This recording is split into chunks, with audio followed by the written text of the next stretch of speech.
So according to this guy on MySpace named Dingus Sellars, a more powerful Nintendo Switch model is coming out in early 2019, so that bringing graphically demanding third-party multiplats to the hybrid console will be an ass hair easier. But unlike the PS4 Pro and Xbox One X, it's supposedly going to have exclusive games that won't work on the original Nintendo Switch, just like the new 3DS. And while I think it's obvious that the Switch is inevitably going to get a more powerful model, I think it'd cause Zendog way more harm than good if they were to do so in the near future. And to prove it, I hired a team of unknown actors to demonstrate exactly what would happen if this rumor were to come true in 2019. Dial 911. Tell the police to get up here quick. Somebody's about to get killed. Now, you got about 10 seconds before those guys see you. When they do, they will kill you. You understand? Oh, shit. Well, there you have it. The footage proves that even though there's many big games that the Switch is missing out on due to its lack of power, punishing early Switch adopters would be a terrible idea for Nintendo since its graphics are just fine the way they are now. And I know it probably enrages some people to hear some YouTuber with a small dick say that the Nintendo Switch doesn't need more power. But sit back, relax, drink some bull milk, press the subscribe button if you haven't already, and allow me, the lip-syncing champion of the world Cameron, to explain just why the Nintendo Switch's graphics won't need an upgrade in the near future.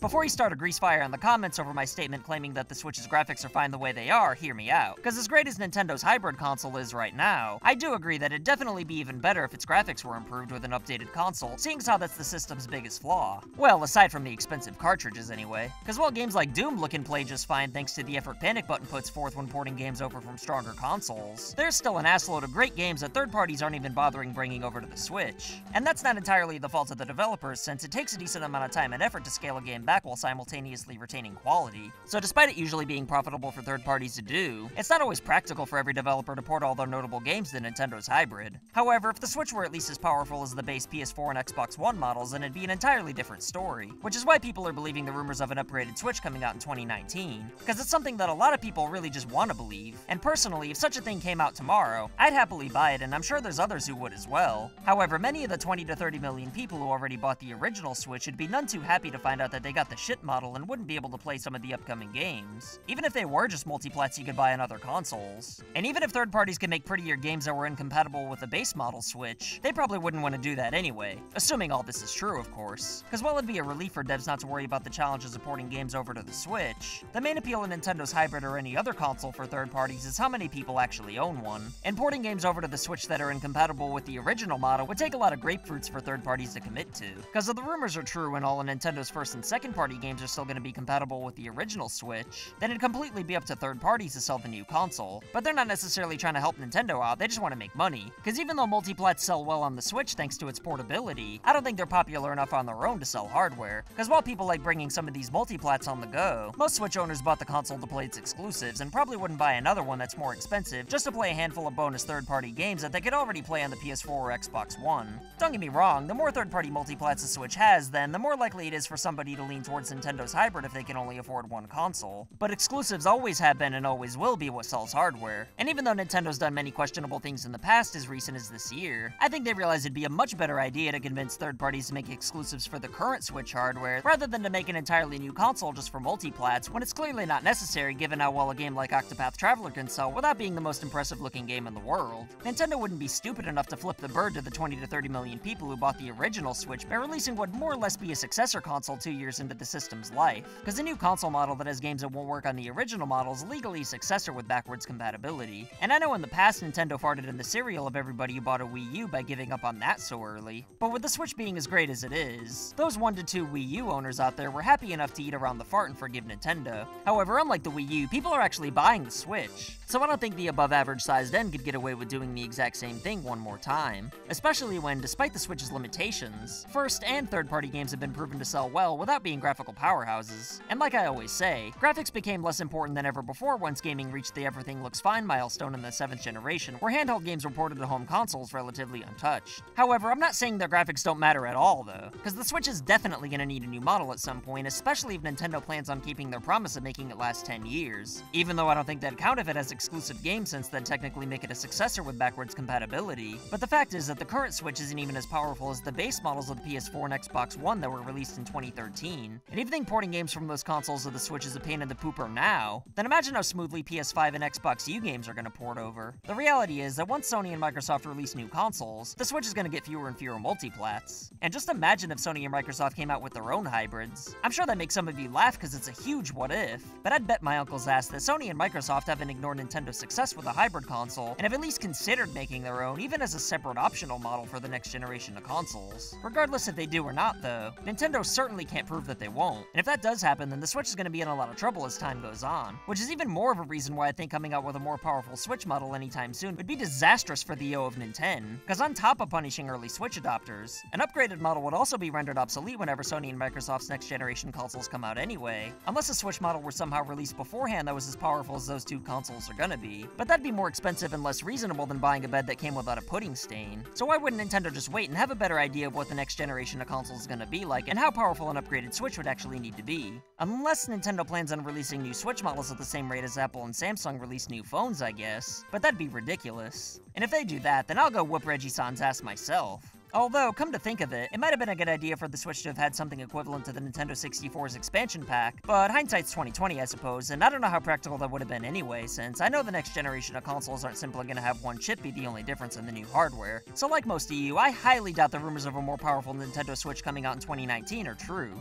However, even though I don't think Rangus Sawyer is all that credible, seeing as how predicting Fortnite on the Switch is about as obvious as this superhero I've met predicting that I'll need to drink liquid within the next week to survive, there are people out there with sources they can't reveal that are swearing up and down that this rumor's true. So I do think there's probably some truth in the middle. And just like it was obvious as hell that Fortnite was coming to the Switch, I also think it's pretty obvious that Nintendo's probably working on a more powerful Switch. I just don't think it's coming out anytime soon, since there's really no reason to do so. Yeah, the Switch's 2018 sales aren't as strong as 2017's, but that's mostly because instead of getting Mario and Zelda, all we've gotten so far this year are Wii U ports and cardboard that everybody swore up and down they'd buy, but aside from the 3 people who were gonna lie in the comments and say otherwise, nobody actually did. So of course Switch sales are going to be down compared to last year when Nintendo took a risk that didn't pay off. However, sales are still going great, and once Smash Ultimate and Let's Go Pikachu and Eevee come out, I'm sure the numbers are going to be crazy again. I honestly try to avoid talking about things like sales numbers since it really shouldn't matter to us, but it can't be avoided here since sales will determine when we inevitably get a more powerful Switch. Because if sales are still going strong for consoles and games, then there's no reason for Nintendo to release a stronger Switch anytime soon, nor will there be a price drop, seeing as how long it took for the Wii to get one when that thing was selling faster than your ass. If you ask my wacky pack eating ass though, the most likely middle ground of these rumors is that Nintendo's at least working on a new Switch to solve its problems of technical limitations, and that first and second party games released from that point forward will probably work on the OG model as well. But much like the original DS saw 2 years after its initial release, the new Switch we see in 2019 will probably just be a new design without any graphical enhancements, and hopefully a smaller clamshell design, that might have improvements like extra storage, even though I think people are overreacting about 32 gigabytes all things considered, but it won't have exclusive games like the new 3DS since, unlike when that thingy came out, the Switch isn't 4 years old yet. Either way though, Nintendo should let people know whether or not a new Switch model with exclusive games is coming out in 2019, because if it isn't, then why let the rumor potentially hinder Switch sales this holiday season from people who might think a better console's on the way? And if a stronger Switch is coming out, then Nintendo shouldn't be dicks about it and give everybody a heads up, even if it does mean fewer sales in the short term, because along with coming off as somewhat nice, the initial drop in sales from people waiting for the new console will just be made up for later on anyway. What do you think though? Should Nintendo just go ahead and make a more powerful and expensive Switch, or should they hold off on it for a little while and give us a better upgrade later on, while also not making the early Switch adopters feel ripped off? Let me know what you think in the comments below, and as always, my goofy ass will pin whatever I find most entertaining or intriguing. Don't forget to like and share this video to help this channel grow. Thanks from the bottom of my ass to everybody who supports us on Patreon in return for wacky things in the mail and their name in the end slate. And if you're a super mega sexy beast, then go ahead and attack that subscribe button. My name's Cameron, and I'll see you next time. So I want to say thank you to your loyalty. Thank you for your support.